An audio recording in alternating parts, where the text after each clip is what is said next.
If we were redrafting them now, in what order, Dan, would you take them? I would put Jaden Daniels at number 1. I would take Drake May at number 2.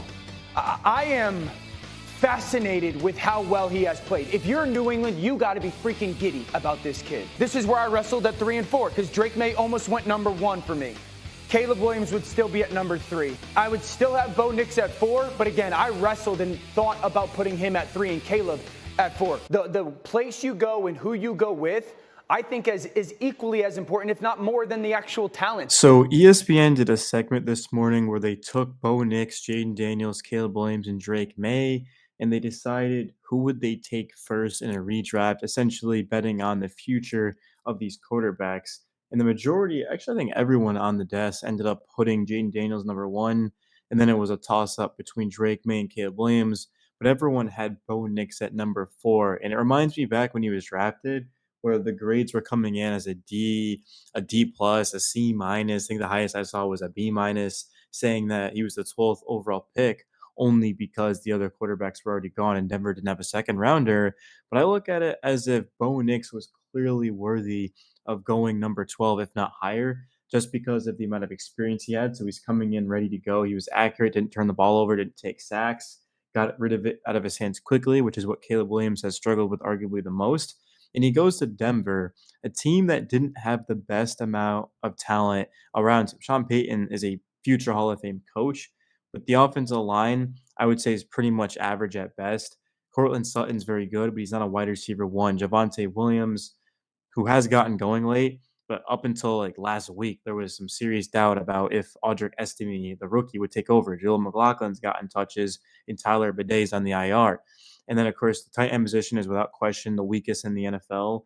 Devon Vile, Marvin Mims Jr., Troy Franklin are young receivers with a lot of potential that are finally starting to get involved in the offense.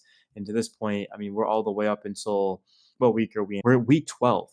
And finally, these young guys are starting to get involved. So that's my thing, is that I'm not exactly sure how many of the analysts are watching Denver Bronco games, because if you are, you'd realize that they're the 7th seed in the AFC. Remember, they're over and under coming into the year from Vegas was 5.5. They've already won 6 games, so they've already covered it. And the Broncos still have a ton of games remaining. To be exact, they've got 6 left.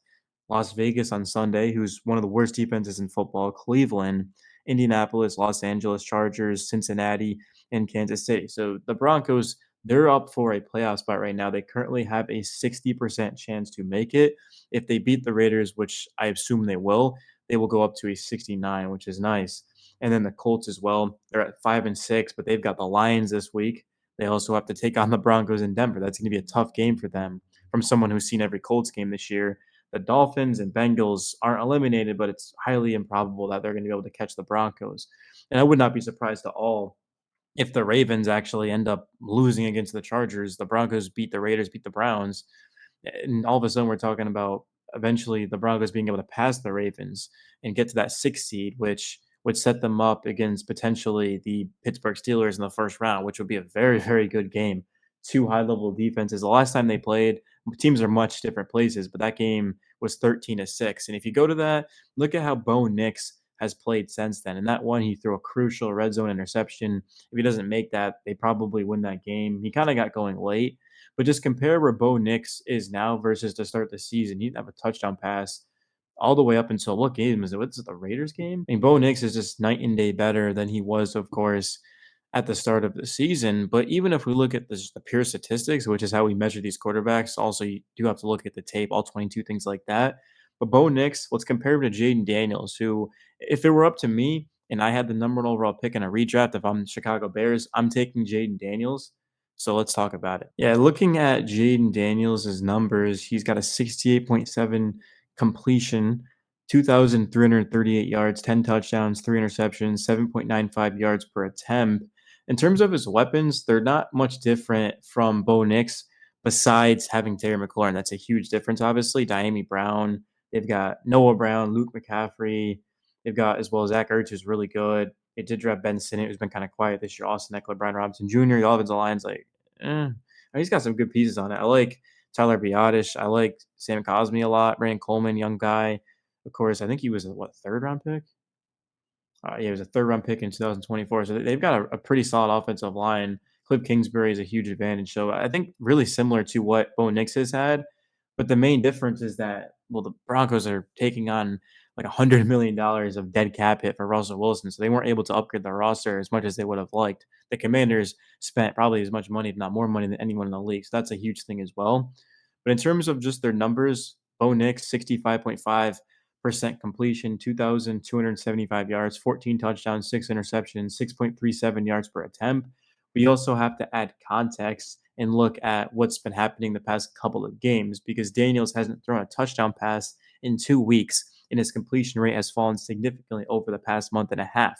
He does lead all rookies, though, in completion percentage, passer rating, and passing yards. His team's 7-4. They've got an 80% chance of making the playoffs, while the Broncos have a 60%. So Daniels, I said it earlier, yes, I would take him number one in a redraft. But in terms of Bo Nix, he's right behind him. And it's not that far because Nix, he's coming off of a week where he completed 28 of 33 passes for a season high, 307 yards and 4 touchdowns in the team's 38-6 win over the Atlanta Falcons. And he became the second rookie quarterback ever with at least 300 passing yards, 4 touchdown passes, and a passer rating of 140 or higher in a game, joining CJ Stroud, who had an historic rookie season last season, of course. And over the last 8 games, Nix has thrown for 14 touchdowns and just 2 interceptions. If the Commanders hadn't beaten the Bears on literally a Hail Mary, I mean, it's called a Hail Mary, but that's what it was. If that didn't happen, I think a lot more people would be talking about Bo Nix. That saved Daniels. And then, of course, it's kind of similar to the Bears Packers. If that kick goes in by Santos, a lot more people would probably be talking about Caleb because they fired their OC, Shane Waldron, promote Thomas Brown or whatever.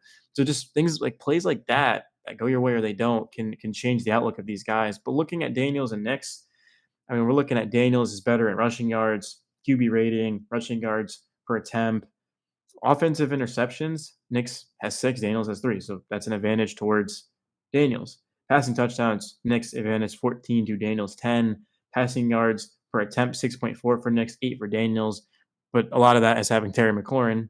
And the Broncos are throwing it deep to Cortland Sutton, at least like once a quarter, don't get me wrong.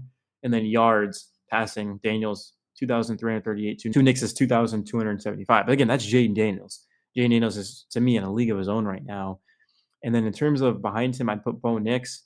At number 3, I would go with Drake May just because he doesn't have any receivers. He doesn't have an offensive line, and he's elevating it. Caleb Williams doesn't have an offensive line, didn't have the best play calling, but he's not really elevating anyone. I mean, that's why veterans were calling for their backup quarterback. I mean, do you guys even know the name of the Bears' backup quarterback? I can't even think of it right now. I know he's a young guy. He got some starts last year when Fields got hurt, but that's kind of like proving my point is he's not a bad backup. But it's just, man, I mean, could you imagine Broncos veterans wanting Bo Nix to be benched? I mean, that's actually insane. Caleb, yes, he's got more potential than Bo Nix, but that doesn't mean he's going to be a better quarterback because sometimes taking the floor, taking a safe player is the way to go. And that's why I love Bo Nix because, yeah, he didn't run a 4.3. He didn't have the biggest arm I've ever seen, but he was really good at playing football. And that's why the Broncos are looking like they're going to make the playoffs. And if they get into the playoffs, they rank 3rd in total defense. They're 7th in passing, 6th in rushing, and 3rd in points allowed, 16.6 points per game. I mean, this is coming off of a year, guys, where they lost Justin Simmons. They lost Jerry Jeudy at the receiver position. Certainly, they lost Russell Wilson and Lloyd Cushenberry, who one of the best centers in football, and they've only gotten better. The reason for that is Bo Nix. Anyone that says it isn't is lying because the reason why Denver is 7-6 and look like they're going to make the playoffs and be a very, very dangerous out because of their defense and Bo Nix's confidence